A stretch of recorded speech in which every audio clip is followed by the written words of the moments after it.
Select అయిన తర్వాత కూడా కేసెస్ ఉన్న వల్ల వాళ్ళకి ఫైనల్ కాల్ లెటర్ రాలేదు. అట్లయినా ఇబ్బంది వస్తుంది.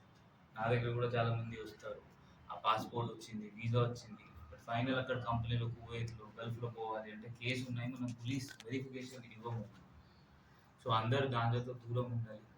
మనం గాంజా పైన ఒక డ్రగ్ వార్ చేయాలి. అందరు కలిపి చేస్తే జనాలు, అందులో రిపోర్టర్స్, మీడియా వాళ్ళు, కామన్ సిటిజన్, డాక్టర్స్ అందరు కలిపి ఒక వార్ చేస్తే మనం దీనిపైన గెలవచ్చు.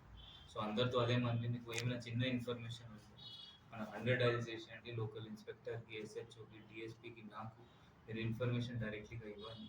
మనం అది మీకు ఇన్ఫర్మేషన్ గోపిగా పెట్టి అది డికాయ్ లాగా చేసి లేకపోతే ఇంటెలిజెన్స్ పెట్టి పట్టుకుంటాం.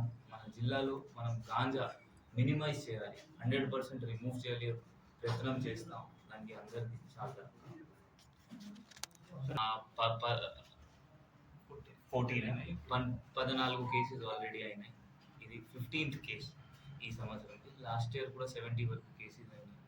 సో వాళ్ళకు కూడా లిస్ట్ ఉన్నాయి, 78 79 అక్యూజ్డ్ ఉన్నారు.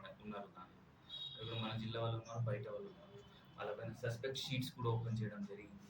వాళ్ళకి రెగ్యులర్ చెకింగ్ కూడా నడుస్తుంది. వాళ్ళు మళ్ళీ అదే దారికి పోతున్నారా లేదా, ఎవరైనా మళ్ళీ పోతే మళ్ళీ కేసు పెడుతున్నాం, జైలుకి మీకు అదే నేను చెప్పాను, మీడియా వాళ్ళు కూడా సహకరించాలి.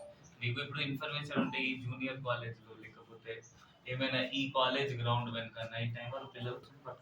100% మన సపోర్ట్ ఉంటుంది, పోలీస్ సపోర్ట్.